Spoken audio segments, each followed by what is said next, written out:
Good evening, everyone. Good morning, good afternoon. Whenever you're watching this, I am live broadcasting for the first time on Zoom. And in a moment, I'm going to hopefully hear myself and I'm going to mute this thing here.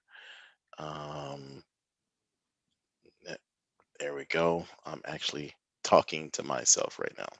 So, right now, you should only see a the Zoom screen here. So, in a moment, I'm going to share my screen. Today, well, first off, to all the individuals and all the members of Code Black, I apologize for not having as many videos as before out. I've just been extremely busy here, um, working on different things for work and things for my church and for home. It's taken up a lot of my time, but now I'm at a good spot here where I can start making these videos again. So you'll see more of these videos here. So I am going to go ahead and share my screen here so that everyone can see it. Share, there we go. And you should see me sharing my screen. And I obviously already have Visual Studio running right now. And I'm going to just create a really quick console application. Just going to call it console app 1 and say create. And this is not one I'm going to be pushing up to a repo or anything like that, because what we're going to do today is we're going to go over different types in C#. And I'm waiting for that to create there.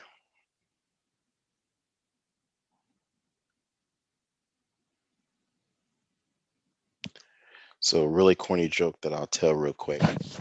Um, why did the Java programmer not use Visual Studio? Because he couldn't C#. Doo-doo-doo. I know that's a really corny joke.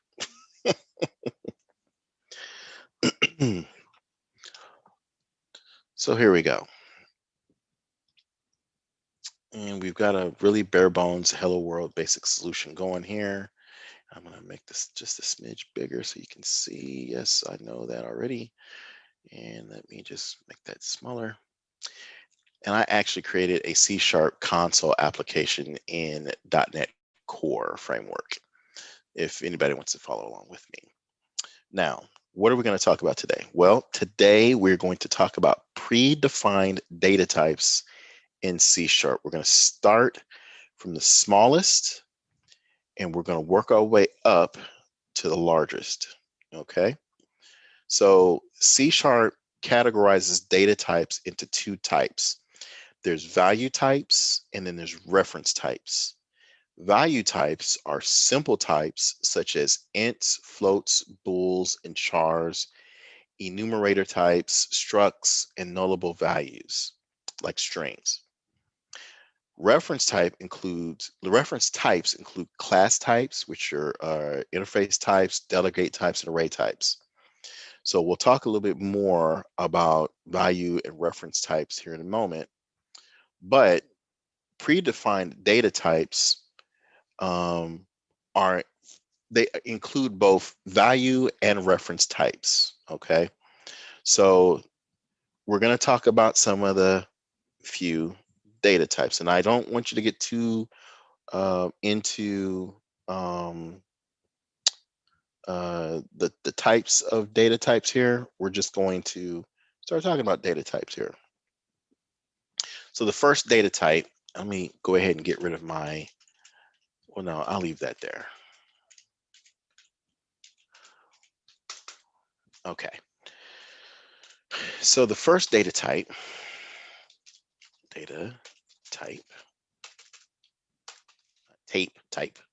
the first data type we're going to talk about is this one of the smallest data types that you can have, and that's the byte. So what is a byte? A byte is an 8-bit unsigned integer. Actually, I think there's a bit in there. No, yeah, I know there's bits, but there's bytes. A byte is an 8-byte or an 8-bit unsigned integer. You can only have a value of 0 to 255 in a byte. So what does that mean? So byte, and I'm going to call it some byte equals 0, or I can say some byte equals 255, but I cannot say some byte equals 256 because bytes can only be 0 to 255 as a value. So let's just set that to 255 up here, like that. Okay. Now, what would you use a byte for? Well, you can use a byte for a number that you know is going to be anywhere between 0 and 255. Okay. You can, you know, add 1 to a byte, and you can say for, um, int I equals 0, and you can say I is less than some byte. And you know that this is only going to count 255 times, okay? Because it has to stop at 255. Or if you have a number or an indicator that is only going to be 0 to 255, you can use it for that as well. Bytes help you save memory in your application because they don't take up a ton of memory. That is one of the main reasons why you would use a byte, okay? The next type that we're going to look at is an S byte.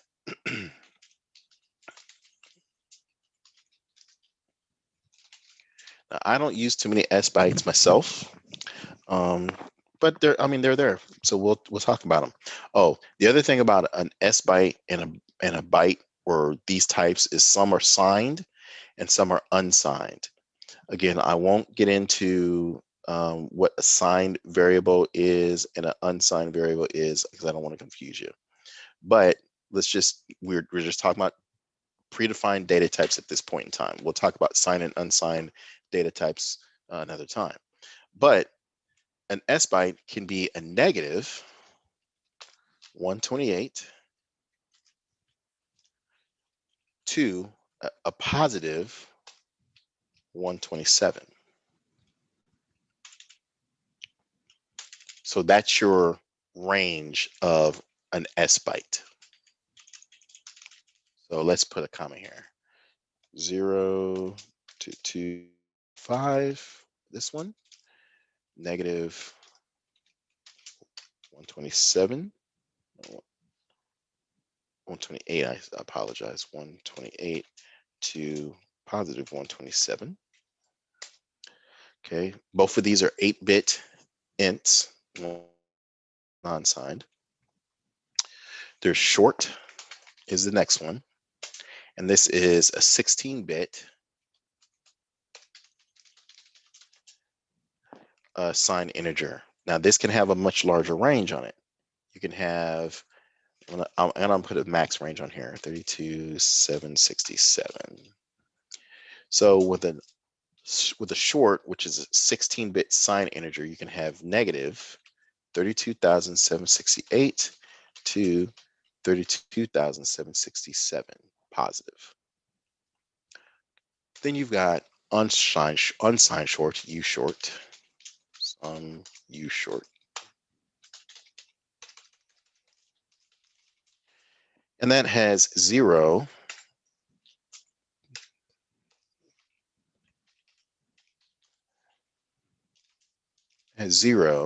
to 65535. You're wondering, what am I going to use all these for? Well, you'll be surprised. A lot of these, you can use these to help your program save memory. Why do I have 4 warnings here? Oh, that's why. Okay, let's keep going here. Now we're going to get into some of the more commonly used ones here. can have int, some int. And integers can have a very large number. These are 32-bit signed integers. You can have 2,147,000, I'm sorry, 2,147,483,647 as your number. And you can have negative 2,147,483,648 to positive 2,147,483,647. You would think, what number is ever going to get that high? Well, you'd be surprised. Then you have unsigned integers, uint, from uint equals, and the maximum on that one is 4294967,295. And you can have that one just like other unsigned integers and other unsigned types, 0 to the maximum.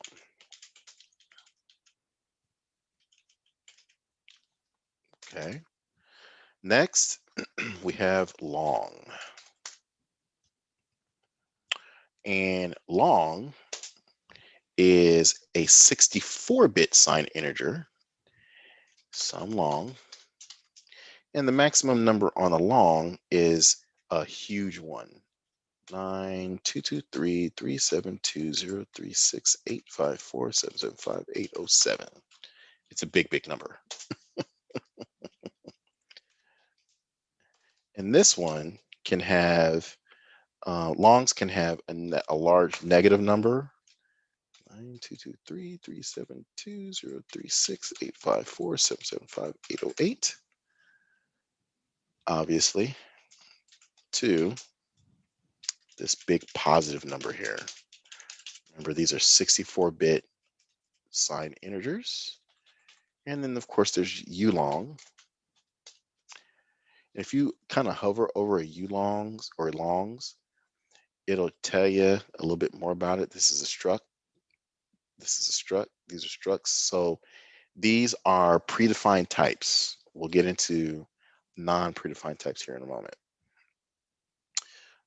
You have some ulong, which is unsigned, and that's going to be a much larger number.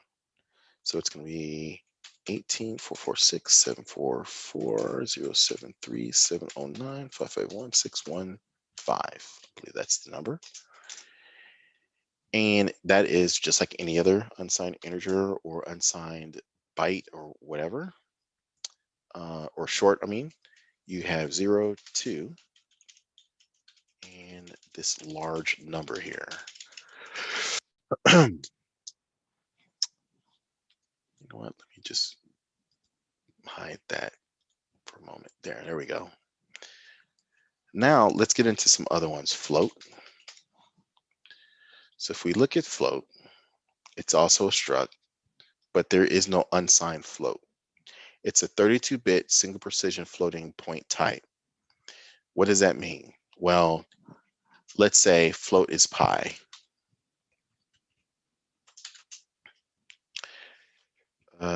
So it can be negative as well, and it can be positive 3.4032823E38, I think is what it is, and then you can't put the E in there. That's exponent. So it's you know, it's going to be a large number there. And let's see here. Why are you some float? And the reason why it's got this negative indicator here is because you have to indicate floats with a special character. Just like I could come over here and say, I believe UL here, and it would turn, no, I'm mistaken there. So that's how you would do a float. And that number can have, you're gonna have the E in there. No, you can't have that E in there. So I'm not sure how large that number is, just to be fair with, to be honest with you.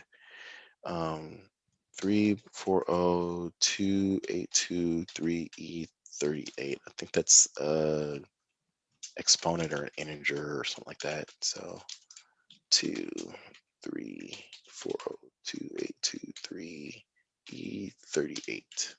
That's floats. Okay. Then we have doubles. Sum double. Which are like floats, but they're 64-bit double precision floating point types. So they're like the long of the float world. They stuff a much larger inner floating point decimal in there. Okay, so we have negative 1.79769313486232308. And there's an E in there, obviously. So we can have this negative number in there. 2E, that's E308.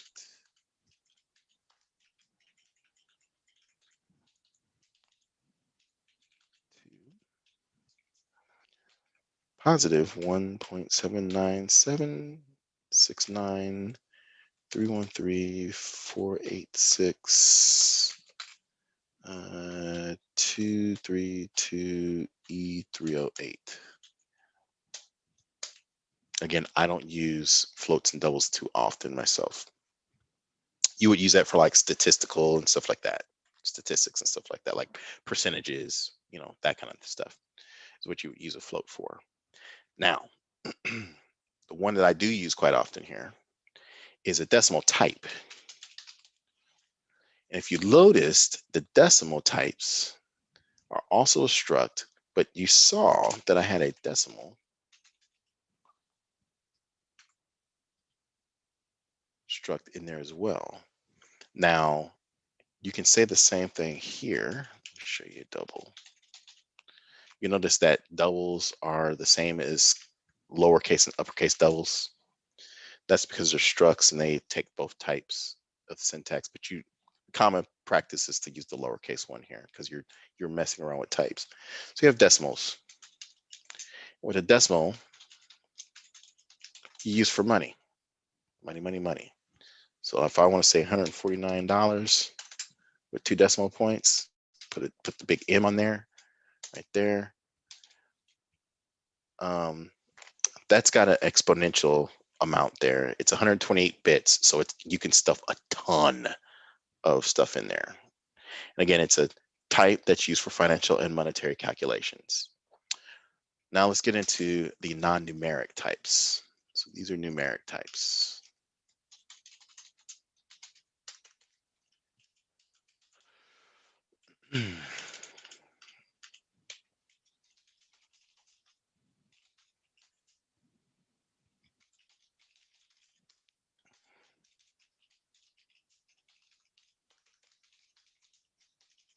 Okay, now an alphanumeric type is a type that accepts letters and numbers in the character form.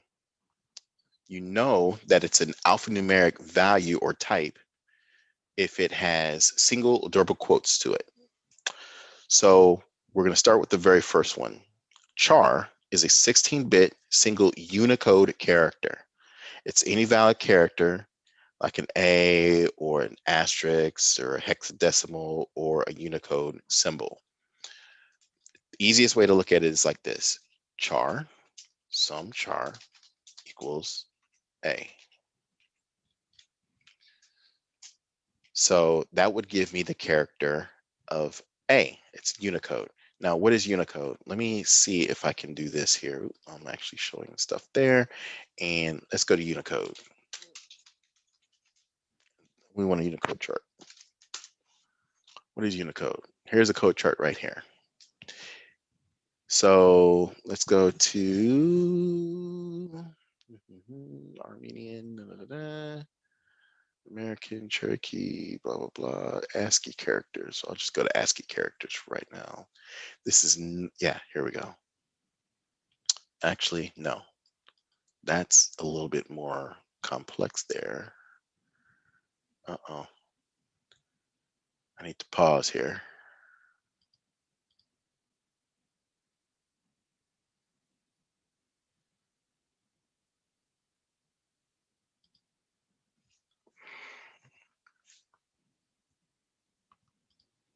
Okay, now I'm still screen sharing. Okay, so let's see here. I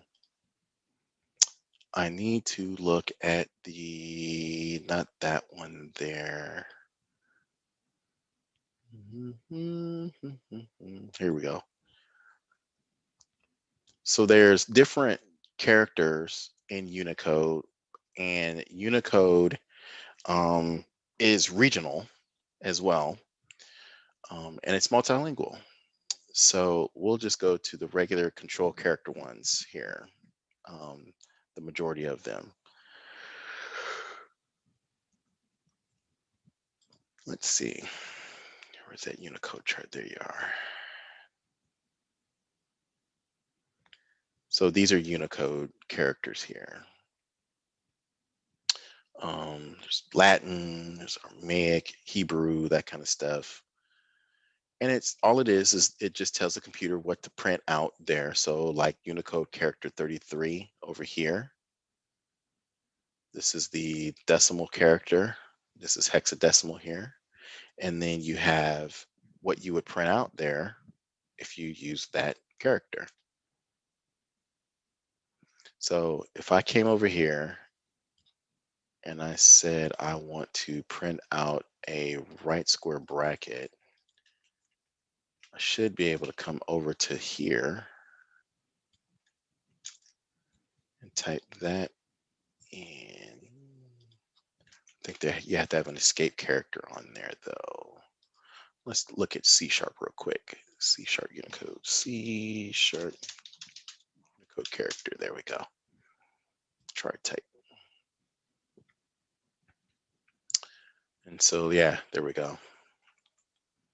So if I come over here and I put the escape character in there, it still doesn't like that. Char type 106. Da, da, da. Escape or hexadecimal. Let's go back to the integral types. Hexadecimal, you can omit the leading zeros. So go back here. 005D. So is it this right here? 5D? I don't use chars like this again. No. So let's go back to, so here's an example of a Unicode character right there. So if I go back to C# and I go to Unicode character encoding right here, there's the different encoding classes. And if I go down here, there's a specific class for that, which is the system.text encoding class. And that's what this is going to be used for. So I can't use char that way. In any case, char is more used for if you're going to, here's a great example of char. So in this example here, these are all single characters. H is a character, E, L, L, O. This space is even a char type. So if I say char sum char equals a space there, and I can say, you know, that's a char, then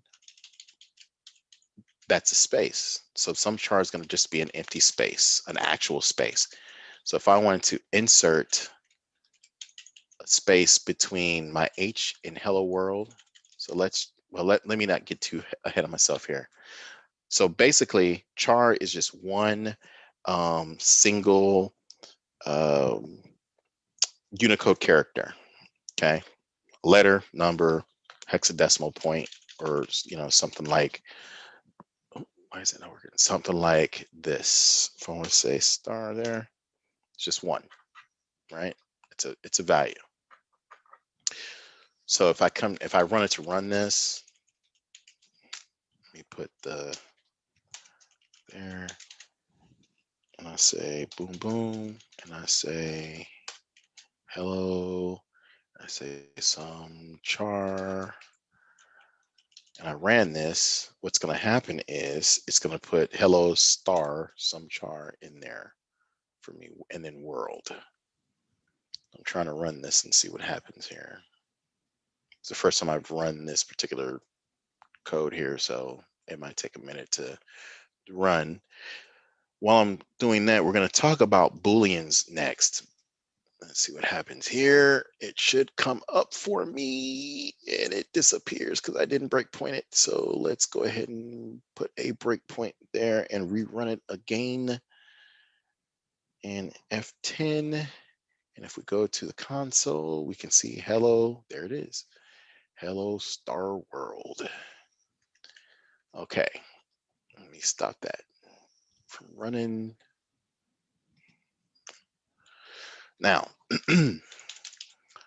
so that's an example of what a char is. It's just a single character in ASCII format. Bools. What is a bool?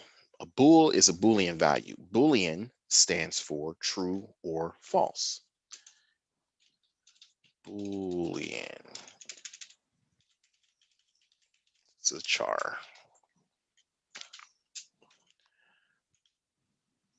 Okay, so Boolean, it's just, excuse me, a simple true or false. So bool, some bool. Now, the thing about Booleans is Booleans, I believe, are implicitly going to be set to false, if I'm not mistaken. So let's just see if that's true. Console, right line, and we're going to say dollar some bool is in, I'll put some bool. Now, it's not going to like that because I'm not setting some bool to a value here. So I have to set it to true. So I'll just say equals true. So now, if I come through and I run this code, some bool will say true here. We see that there, some bool is true. Yep. So Booleans can have only one or two values. Well, actually, you can have a Boolean can be null if you declare it as a nullable type of Boolean value. Again, I won't get into that. We'll talk about it another time. So you have bools, you have strings, and a string, again, is another struct type. I'm sorry, it's a class. And so when you look at strings are very unique because string is an entire class of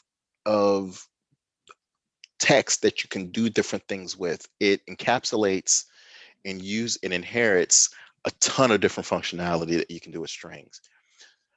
As a result, you can do different methods on the string class. So like bool, if I say some bool dot something like that, what I can do is I can take some bool and cast it into different types like this. You see that's an int, that's an object, that's a type. These are different methods that are inherited by the bool type there.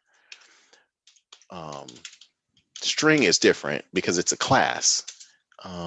It's a type of class, but some string equals string.empty. And what that does is it just makes an empty string.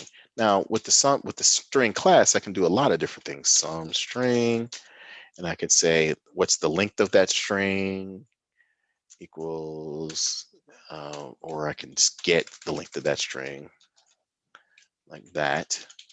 And I could say var or print or console, write line, some string length, like that. So like here, I can't say some char.length because it's not a class like that. It's always going to be 1 byte. And I can't do that with any of these numerics either. I can get the values, but I can't use, these different methods of the string class. And so the string class is unique in its own because you use a ton of strings. You're going to do different things with strings. So like, for example, let's say I wanted to get the word sum out of some string, right? If out of the value of some string. So instead of casting it to string.empty, let's just cast it to my name like that, right? Let's say I want to get the X out of there. So I can say if some string contains, or actually, instead of doing it that way, I already know what the value is that I need to get. So since this is an array value, it's an array of characters or chars. So I can say some or console write line, and I'll just get the first 4 letters. Actually, I'll just get my name, and it's going to be some string dot substring 0, 4. And if I ran that, then what's going to happen is it is going to get the first 4 characters of that class. You see it prints out my name there. And then here it will get the length of this string, which is 1, 2, 3, 4, 5, 6, 7, 8, 9, 10, 11 bytes long. There's our 11. And we can do that with the string class because it's an actual class. And you can come over here, you can right click on the string class, you can say go to definition, and it pulls up all of this stuff here. It's a sealed class.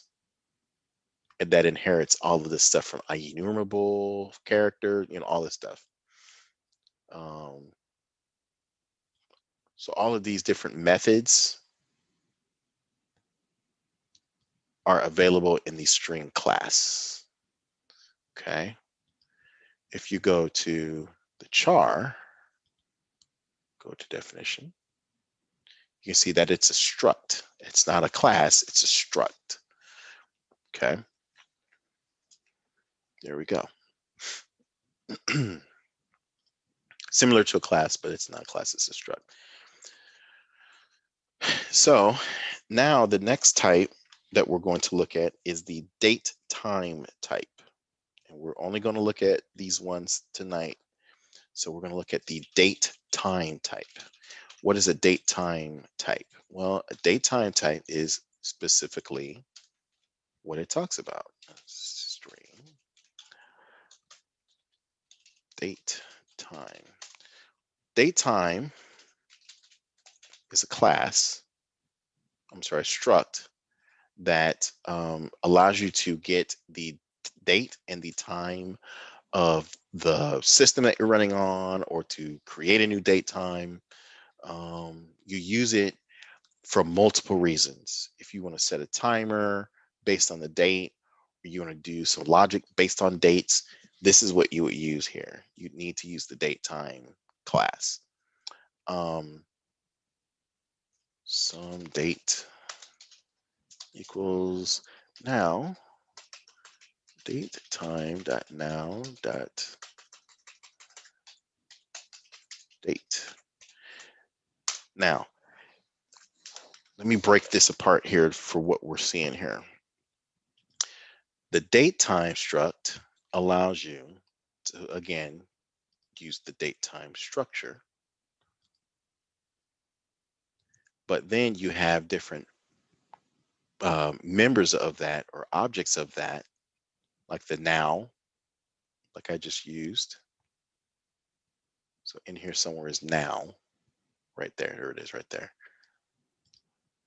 And it shows you what it does. It says it gets a system date time that's set to the current date and time on this computer expressed as local time. And it returns an object whose value is the current local date and time. Okay. So if I came down into here and I press that debugger again, and if I hit F10 once and I hover over some date, it tells us what the time and the date is. Now that is not the time right now. The time's about 11:16 my time here in Central Time. The date is correct though. All right. And that's because I'm using the date indicator. If I just say datetime.now, and then I do the same thing, it should give me the date and the time accurately. And you see that. I'm not sure if you can see that or not. Okay. But since I used the date before, it just gave me the date. And I can also do a time of day like that. And that's a method. Time of day dot toString. Let's just do toString. And time of day dot toString, and I don't want to do this. Oh, I have to put the time in there to hours, minutes,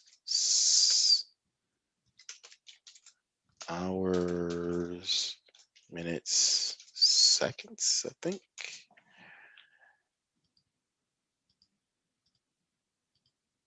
It doesn't like that. Oh, that's because I'm making this a datetime. Let me do this var instead of some date. There we go.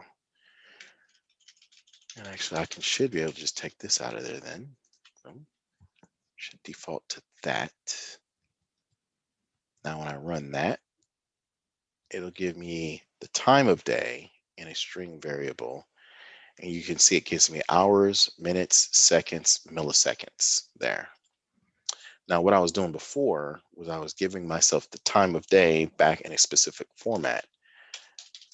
I can say hours, minutes, seconds. And I believe that's minutes. There's a couple that share one another. Yeah, I didn't think so. Yeah. Now time of day. Is it double M? MM? Maybe this is HH. Like that.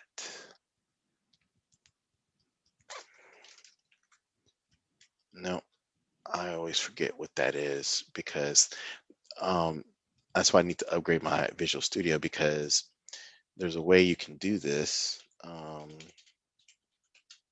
There's a shortcut, the shorthand for this, toString, and then string.format, string.format, string.format, time of day,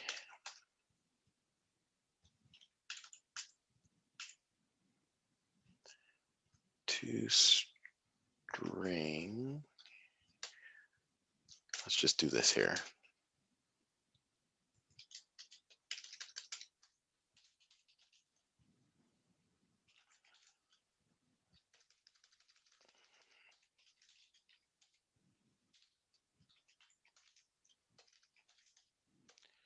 There's a, and I must not have it on here.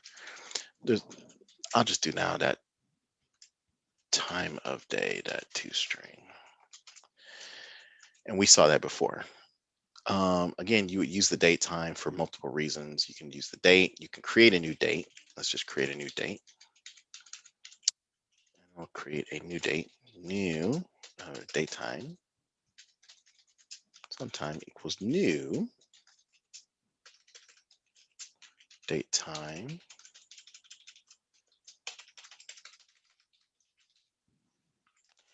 and you can create a datetime. And you can do hours or a month. If you hit down here, it tells you year, month, day. So I can say year is 2020, month is going to be 2, just 2. And day would be, today is the 22nd. And if we come over here, it should only just give us the date, and the time will be again 12 midnight because we didn't specify. There we go. So that is how you would use date times. Like I said, date times, you can use that. You can also, with the date time, let me just go to now.date.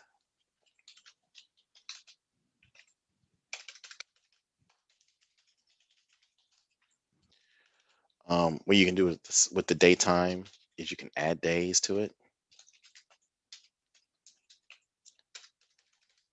Add days. Come on, add days. I'll just say 10 days to find out what the day is. And I'll just set var future date equals that.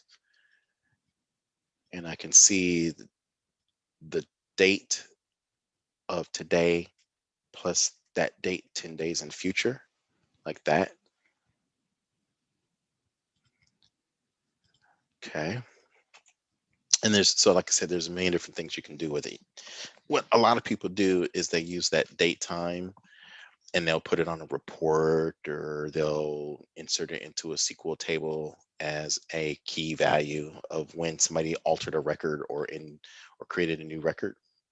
So that's a good example of when datetime would be used. The next one we're going to look at, or the last one we're actually going to look at, is the object. Okay, object. Okay, so let me explain this one here. So an object is basically any type of variable that you want to create, okay, within the realms of C#, and it has to be a base type of any type. So what do I mean by that? So let's say I don't know the type of value that I'm going to be returning. What I can do is I can create an empty object for that. And once I know the type of variable that I am going to be using, I can cast this created object into that type. I just said a whole lot of stuff there. What do I mean by that? Well, what I mean by that is, let's just create a new object. Object, some object. Okay. So I've got an empty object equals null. And I've nulled it here, which means I put nothing in it. So let's say I want to create, or I want to stick my string in there. Okay. So what I can do is I can say some object equals string, some object. I don't think that's going to work. Some object equals some string. So now what happens, because of polymorphism, some object will take on the value or take on the structure of my string variable. I don't know if I did that right. So you can see how now some object is now a string variable. If you come down here to some object, and you'll see how it says it's a string variable down here, because it's taking on the form of the object that I stuck into it. You would usually do something like that if you don't know the type of data you're getting back, because you don't want to create a program where you're expecting to get a number back and all of a sudden you get an alphanumeric variable back. What would happen is it would stop your program from running and you're going to have issues there. Okay. So that's one thing, or that's one way to use objects. is kind of like placeholders until you know what the type of object it is, and then you can cast it the right way.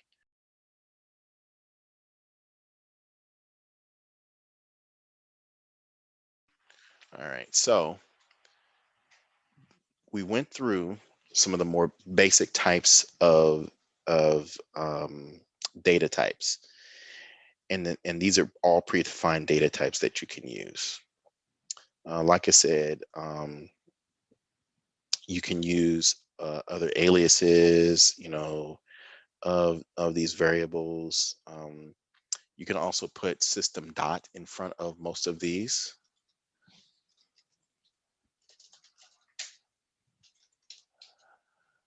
But you really don't need to do that.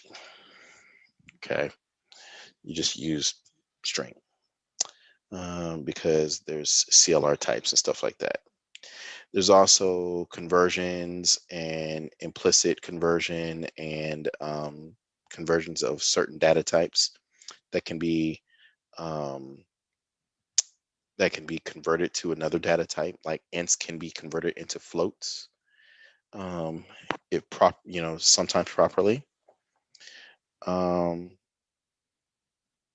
and so again, these are just the basic data types that I went over today in C#. Now, let's use some practical knowledge here on these. What we're going to do is we're going to take some of these and we're going to use them in some logic that we're going to perform. A great way to do that is we're going to take our integer value up here, or a integer value, and I'm going to go ahead and clear this out here.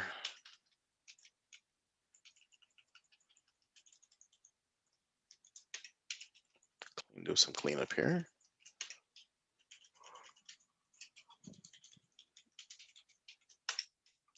And what we're going to do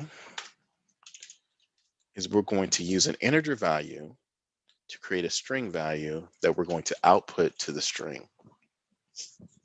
Let's just use the simple alphabet.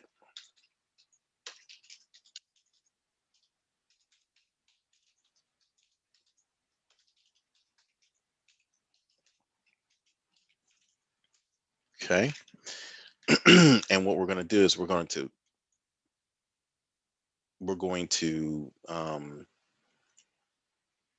let's do that in reverse. I may have done something like this before, but we're going to do that front ways and back ways, or forward and backwards.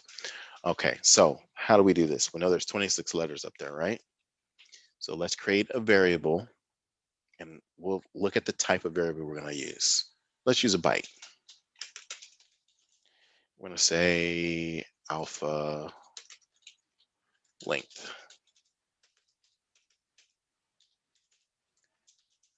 26. Okay, so we have a byte and it's an 8-bit integer and it's 26. The value is 26. So let's go ahead and take our alphabet and create a string. And we're going to put our alphabet in there.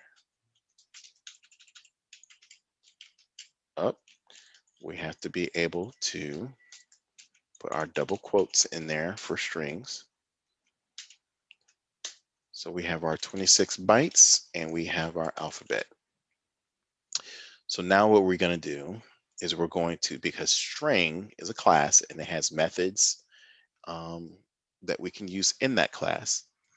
As part of that class, what I'm going to do is I'm going to loop through and count the number, or I'm going to display each individual letter of the alphabet in a loop.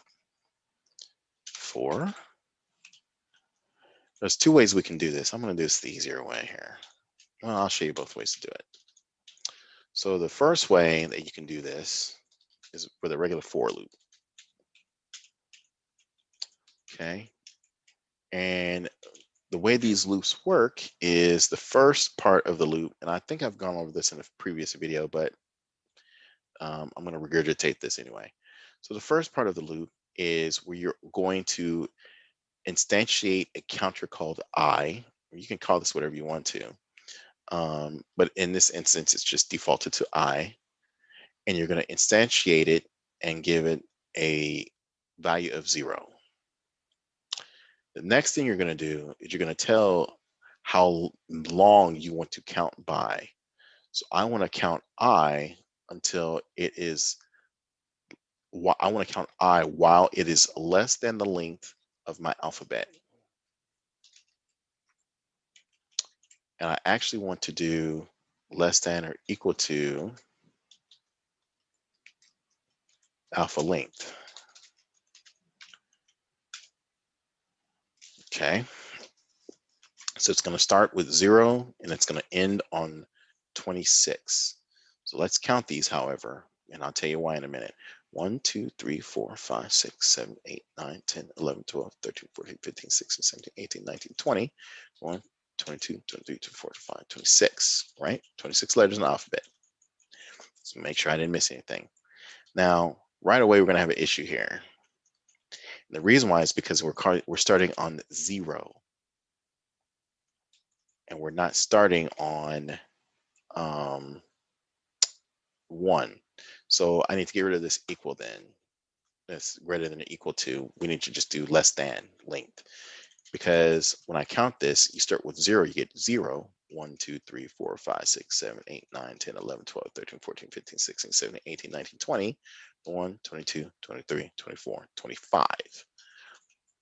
Okay, you'll see what I mean in a minute here. And then the third part of your for loop here is just going to increment I by 1 every time it goes through the loop. So the next thing I'm going to do is I'm going to take my console write line here and I'm going to move it up there. Let me do something else here. In Visual Studio, if you go to the first part of a line of code, hold down the Alt key and hit the up or down arrow, you can move the code that way too. It's just faster for me when I do the Control C, Control V's. But anyway, now what I'm going to do is I'm going to display the individual char value or the individual character of each alphabet. Remember, each of these is a 1 byte char Unicode value. So we're going to say alphabet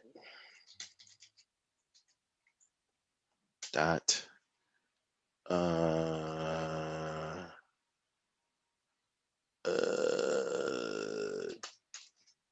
no, let's do it this way. So alphabet to string, nope, substring, and it's going to be I, comma 1. What that is, it's going to be whatever the position is for 1 character byte. So we have our start index and our length. Retrieves a substring from this instance. The substring starts at a specified character position and has a specified length. Okay. So, and then to give it a little fancy twirl to it, what we're going to do is we're going to say the blank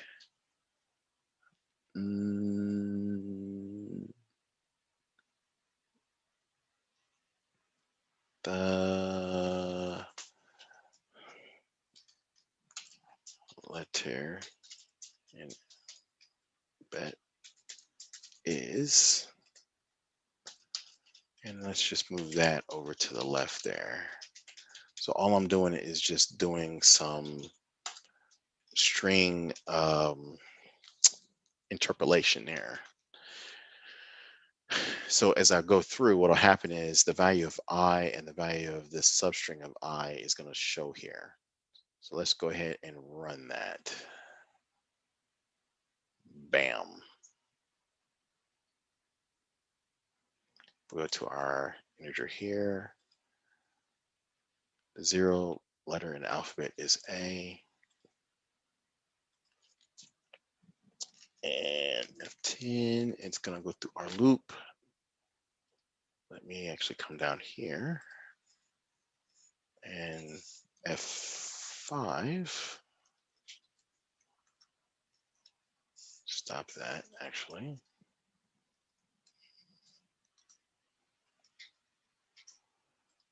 There we go.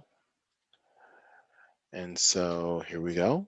Here is what we got back. 0 is A, 1 is B, 2 is C, and so on and so forth. Now you notice it starts at 0 and ends on 25, right? And that's because we used the I there. If I used alpha length,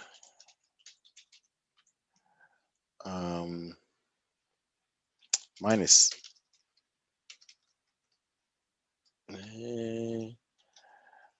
plus, let's see, how do I want to do this? I plus 1.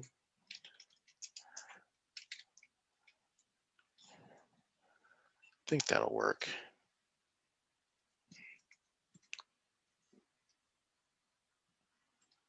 There we go. So now we've got our letters lined up with the right letter in the alphabet they are.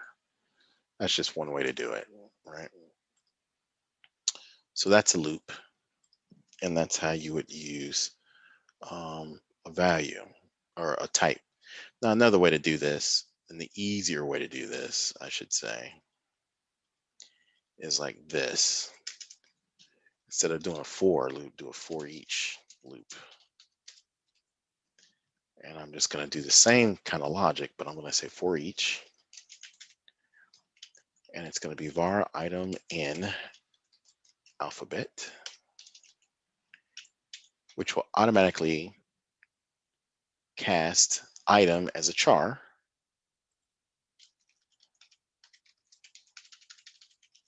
Like this. And I can say is item over here. And let's say I need to count this, right? I can say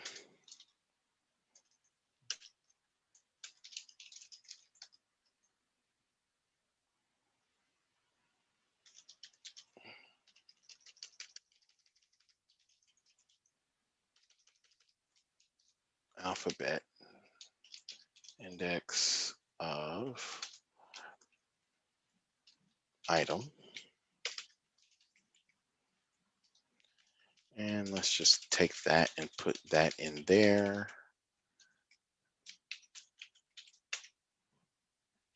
And I'm going to comment out that code there. And we'll run that code here. And let's see what we get. Go down here. We see that it does the exact same thing that we had going on here. So we don't have to instantiate a value here because there's already an index of indicator. I can just say +1 right there. Do the same thing. And we get the exact same thing that we had before. See that? Okay.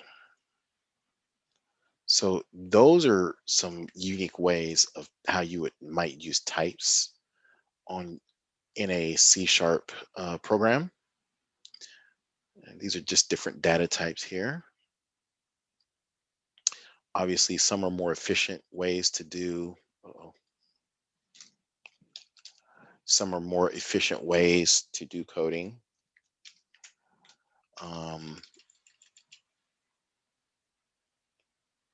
There's a third way you could even do this too. I think, let's see. No. So anyway, I don't want to get too complex here on the first time through here. So again, these are different ways to use types. We talked tonight about predefined data types in C#. I gave you a couple of different examples of when you might use those data types here. Very simple examples. Oh, I said we were going to reverse that around, didn't I? Okay, so let's go ahead and reverse this around real quick. So one of the best ways to do that, again, Visual Studio gives you some really, really cool tools called snippets for R, which is reverse loop. And I will just take this same thing here, equals alpha length -1, I is greater than equal to, and do the same thing here.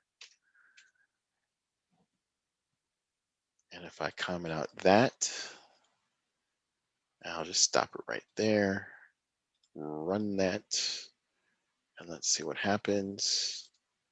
You see that it reverses our loop and puts it in the right order.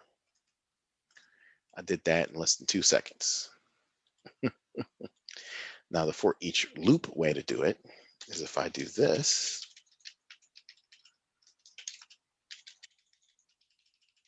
I'm a big proponent of for each loops. I love using them.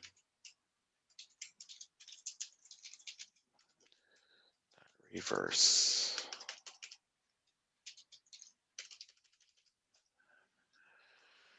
Alphabet dot.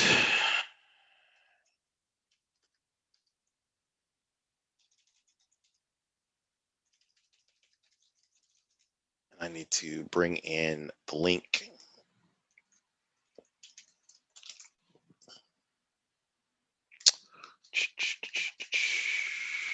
Boom, right there.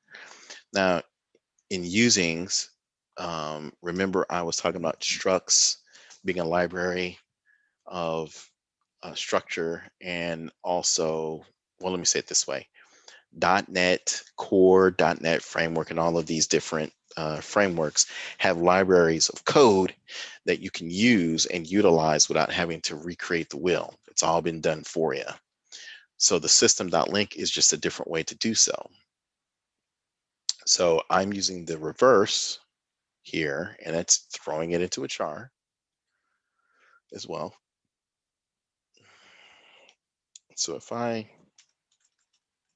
loop through this, I can see that here is my